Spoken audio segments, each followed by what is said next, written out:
बड़ा फेमस गाना है कि आइए ना हमें बिहार में ठोक देंगे कपार में। 20 साल जेल में रह के आए हैं, आजीवन का आवास काट के आए हैं। होगा चाहे वो अशोक महतो हो, चाहे वो मंथन सिंह हो। मंथन सिंह का तो कोई क्रिमिनल बैकग्राउंड नहीं है, लेकिन अशोक महतो जो नवादा जेल ब्रेक कांड के महानायक खलनायक थे, जिनपे जनता इस बार मुक्ति चाहती है अपराधियों से, दोनों तरफ के अपराधियों से। एक तरफ जो सिटिंग विधायक है उनके अपराधी तत्व से, एक तरफ महागठबंधन के उम्मीदवार से। नमस्कार, मैं श्रवण कुमार, आप देख रहे हैं एसजी मीडिया। आज हम वरसालीगंज विधानसभा के वरसालीगंज प्रखंड में हैं और हमारे साथ सुधांशु सुल्तानिया जी जुड़ चुके हैं। इनसे इनके परिचय जानेंगे और इनका स्वागत है हमारे चैनल पे। नमस्कार, आपको वासलीगंज आने के लिए बहुत बहुत धन्यवाद कि आप वासलीगंज आए विधानसभा का सर्वे करने के लिए। मैं डॉक्टर सुधांशु सुल्तानिया दिल्ली में प्रोफेसर हूँ, इग्नू यूनिवर्सिटी में जी, और दिल्ली भाजपा ओबीसी मोर्चा का दिल्ली प्रदेश संयोजक हूँ जी, और वासलीगंज का निवासी हूँ, वासलीगंज नगर का निवासी हूँ। और इस बार वासलीगंज विधानसभा क्षेत्र से भाजपा भारतीय जनता पार्टी से टिकट का दावेदार हूँ। वर्तमान विधायिका के खिलाफ जनता में जन आक्रोश है। उसके क्रिमिनल बैकग्राउंड को देखते हुए और विकास के काम उसने आज तक कुछ भी नहीं किया है। एक भी काम वो नहीं बता सकती हैं कि हमने वासलीगंज विधानसभा में विगत 10 वर्षों में भाजपा में रहते हुए किया है, या उसके पहले जब वो दूसरी पार्टी से या निर्दलीय जब विधायक थी तो किया हो। इसलिए जनता कब तक उनके दबंगई पे, उनके बाहुबल पे उनको वोट देगी। एक समय ऐसा आता है जब बाहुबल भी असफल हो जाता है और जनता उससे मुक्ति का साधन खोजती है। और मैं वासलीगंज जनता के लिए एक मुक्तिदाता के रूप में दिल्ली से आया हूँ और जनता इस रूप में मुझे देख रही है। ये मुक्तिदाता है, अपराध से वासलीगंज को मुक्ति दिलाएंगे और वासलीगंज विधानसभा क्षेत्र को एक विकसित वासलीगंज बनाने में हम काम करेंगे। इसके मुझे लगता है कि भाजपा यदि वास्तव में चाहती है कि बिहार में एक ऐसे विधायक बने जो वासलीगंज का विकास कर सके और ईमानदार हो, स्वच्छ छवि हो, हाईली एजुकेटेड हो। एजुकेटेड आदमी विधानसभा में जाएंगे तभी वो बिहार का विकास कर पाएंगे। मोदी जी के जो सपना है विकसित बिहार, विकसित भारत के साथ 2047, वो इस अपराधियों की सहायता, उनके विधायक बनने से विकसित बिहार नहीं होगा। इनको क्या मतलब है? इनको तो अपने कमीशन से मतलब है, ठेकेदारी से मतलब है, इनको विकास से क्या मतलब है? तो चाहेंगे जितना भी विकास की योजनाओं का पैसा आता है केंद्र से या बिहार सरकार से, उसको लूट के अपना पेट भर लिया जाए। इसलिए बिहार, विकसित बिहार के लिए 2047 के लिए एजुकेटेड और ईमानदार विधायक का होना जरूरी है। बीजेपी में होते हुए भी बीजेपी के वर्तमान विधायक अरुणा देवी का आप विरोध कर रहे हैं, इस बात से आपको थोड़ा सा भी मतलब अंदर से हिचकिचाहट या डर ऐसा कुछ? नहीं, इसमें डर वाली कोई बात नहीं है। मैं किसी व्यक्तिगत, मुझे कोई दुश्मनी नहीं है विधायक से या उनके पति से या किसी से भी। मैं किसी का विरोध, मैं तो ये विरोध कर रहा हूँ कि वासलीगंज का विकास कोई नहीं कर रहा है। और मैंने बचपन से एक सपना देखा था कि वासलीगंज में ये हो, वो हो, ये हो। आप कह रहे हैं कि वासलीगंज में कोई विकास नहीं हो रहा है। यहाँ से लगातार 10 सालों से अरुणा देवी हैं विधायक, तो उन्होंने विकास नहीं किया? कुछ भी नहीं। मैं चैलेंज करता हूँ, यदि वो बता दें कि एक भी काम उनके विधायकी में हुआ है, जो विकास हुआ है वासलीगंज का, वो स्वतः हुआ है केंद्र सरकार की योजनाओं के तहत या बिहार सरकार की योजनाओं के तहत, जो कि स्वतः होना है, चाहे कोई भी विधायक हो, उसमें विधायक का कोई योगदान नहीं है। आप वरसालीगंज से टिकट की दावेदारी कर रहे हैं, तो आपके पास मुद्दे होंगे। अगर आपको मौका देती है इस बार जनता, तो आप वरसालीगंज के लिए क्या करेंगे? मैं वासलीगंज के विकास के लिए कुछ एजेंडा हमने बनाया है, जो हमने सोशल मीडिया पे भी डाला है। उसमें से कुछ पॉइंट हम आपको बताना चाहेंगे जो महत्वपूर्ण है। सबसे पहला, वासलीगंज को अनुमंडल बनाना, जो कि वासलीगंज आज से 40-50 साल पहले सब डिवीजन बन जाना चाहिए था, लेकिन आज तक नहीं बन पाया। दूसरा मेरा काम होगा, जो वासलीगंज में अडानी ग्रुप का सीमेंट फैक्ट्री चीनी मिल की जमीन पे बनाई जा रही है, वो वासलीगंज के लिए मौत का फैक्ट्री है।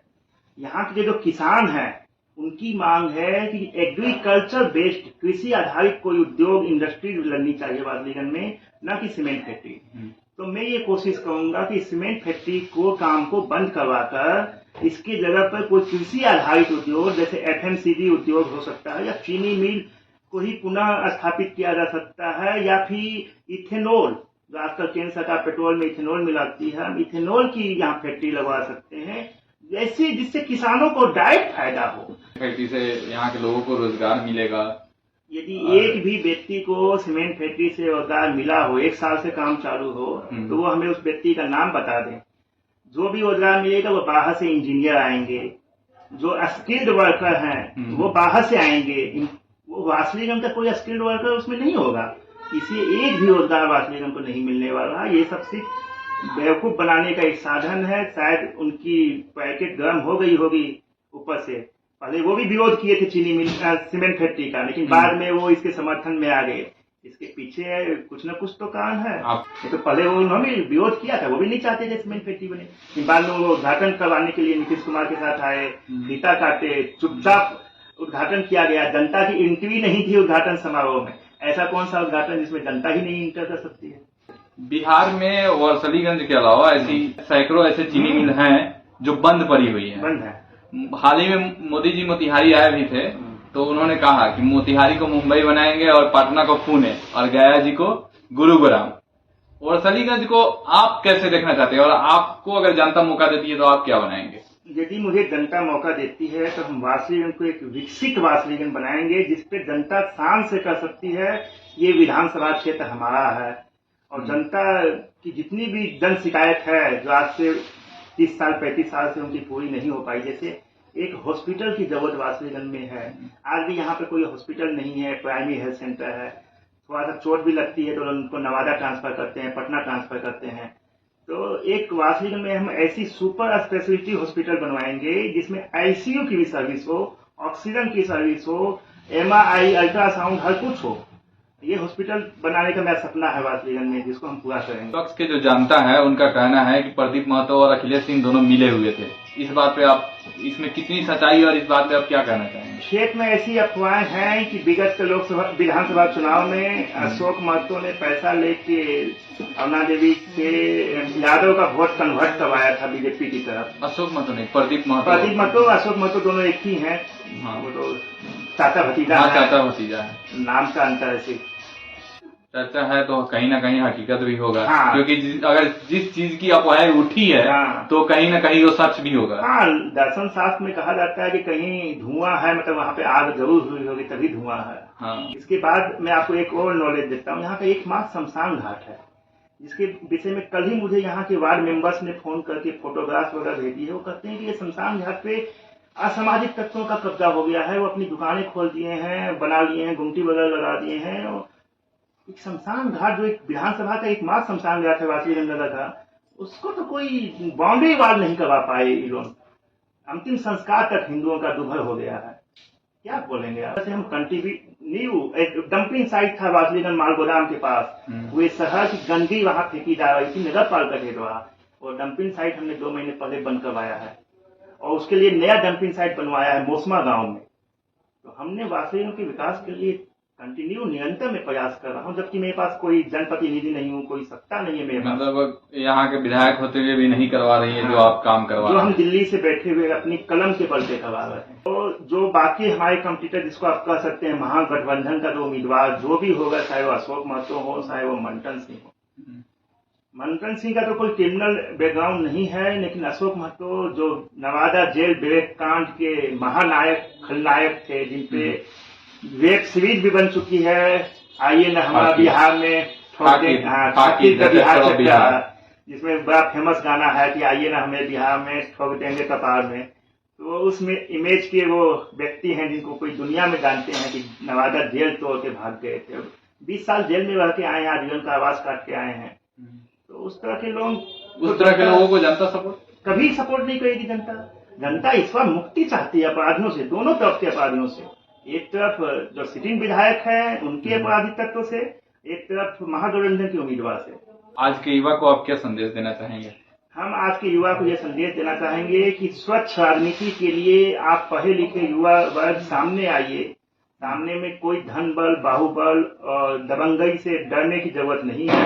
आप जैसे युवाओं की देश को जरूरत है, खासकर बिहार को जरूरत है, क्योंकि बिहार की राजनीति जो मानी जाती है, यहाँ से माइग्रेशन करके लोग जाते हैं बॉम्बे, महाराष्ट्र, दिल्ली, गुजरात, लेबर क्लास का काम करते हैं, गालियां सुनते हैं वहां पे। तो उस इमेज को मुक्ति करवाइए और बिहार में उद्योग की स्थापना होनी चाहिए। बिहार से माइग्रेशन बंद होना चाहिए। यहाँ पे उनके घर में उनको रोजगार मिलना चाहिए। इसलिए हम जैसे युवाओं को सामने आने की जरूरत है। अखिलेश सिंह है, उनसे कहीं ना कहीं नाराज है, नाखुश है, क्यों? अखिलेश सिंह तो पहले विधायक भी नहीं है, अरुणा देवी विधायक है, लेकिन विधायक पति की परंपरा यहाँ पे चल रही है। पहले सरपंच पति हुआ करता था, लेकिन यहाँ विधायक पति की परंपरा है। कहीं भी आप देखिए उद्घाटन समारोह में विधायक पति जाते हैं, विधायिका जाती है, वो चेयर पे बैठी रहती हैं, विधायक पति जाते हैं। मीडिया भी इंटरव्यू विधायक पति से ही लेते हैं और उनसे पूछते हैं कि विधायक जी आप विधायक, हमें तो ये जान के ताल्लुक रहता है कि मीडिया उनसे विधायक जी कैसे बोलती है, वो तो विधायक पति है, विधायक जी तो है नहीं। ग्रामीण महिला है, उतनी राजनीतिक उनको अनुभव नहीं है, राजनीतिक समझ भी नहीं है, उतनी वो बोल नहीं पाती हैं, तो वो तो अपने पति के बल पे वो चुनाव जीत जाएंगे। तो मुखौटा है, मुखौटा कितना बोलेगा। बने रहिए हमारे साथ और इनके बातों से कितने संतुष्ट हैं आप कमेंट बॉक्स में जरूर बताइए। धन्यवाद।